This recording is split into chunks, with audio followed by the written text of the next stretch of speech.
jacaylku waa waxa ugu quruxda badan ee la haysto, waxa ugu adag ee la kasbado, iyo waxa ugu xanuunka badan ee la waayo.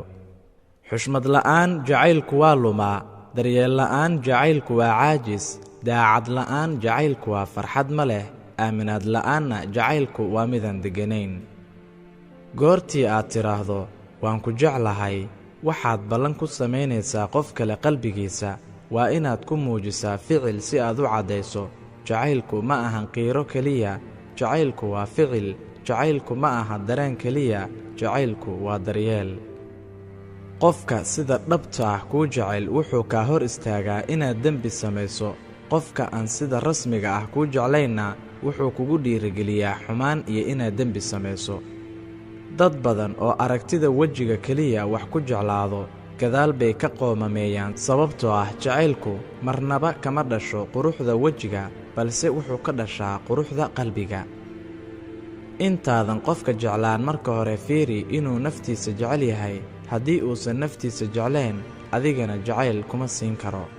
goortii uu qofku jecel yahay ma aha had iyo jeer inay afka ka sheegaan, waxaad mar kasta ka garan kartaa habka ay kuula dhaqmaan. haddii qof aad isjeclaydeen kaa tago, ha murugoon, hama tagin, ha isgubin, cuntada ha ka soomin, heeso badan ha isku maaweelin.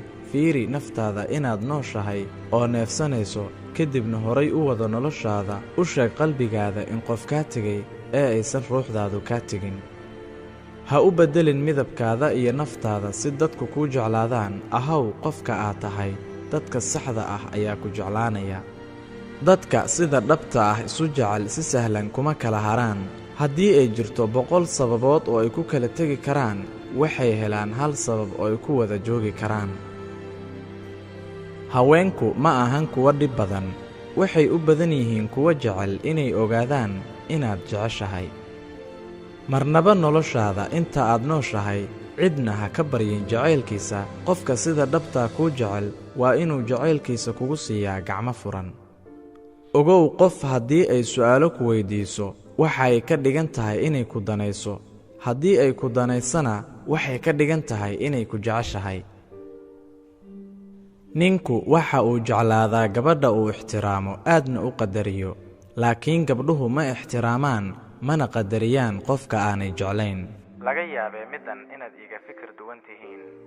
dhibaatada jacaylka waxaa sabab u ah ninka oo doonaya inuu noqdo qofka ugu horreeya ee gala qalbiga gabadha, iyo gabadha oo doonaysa inay noqoto qofka ugu dambeeya ee gala qalbiga ninka.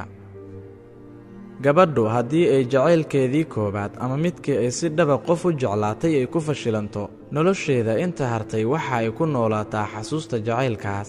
laakiin ninku waxa uu ku fikiraa abuurista jacayl cusub. jacaylku waxa uu bogsiiyaa nabarro badan iyo xanuunno, laakiin ha u qaadan inuu dawo yahay, balse isaga ayaaba ah cudur wax kasta ka weyn oo ku ilowsiinaya xanuunnada kale. ogow, qofka wax jecelow, jacaylku ma aha waali, laakiin waali badan ayaa jacaylka dhexdiisa ku jirta. weligaa intaad nooshahay ha siin wadnahaaga qofaan aqoon sida wax loo jeclaado. ha jeclaan qof aan ilaahay subxaanahu wa tacaala jeclayn. haddii ay ka fogaan karaan oo aysan jeclayn oo aysan qaadanayn amarrada rabbigood, ogow, adigana waa ay kaa fogaan karaan. ha ku khasaarin wakhtigaaga qofaan rabin inuu wakhtigiisa kula qaybsado.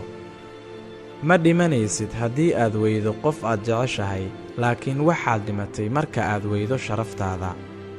ha ka shallaayin inaad qof jeclaatay, qofkaasna uu meel cidla ah kaaga tegay. ileen qofkaas wuxuu ku siiyey jaanis aad qof kuu qalmo oo wanaagsan ku raadsato. ugu dambayn, 100 weji oo qurux badan waxaa ka fiican oo ka wanaagsan hal qalbi oo daacad ah. weji oo qurux badan waxaa ka fiican oo ka wanaagsan hal qalbi oo daacad ah.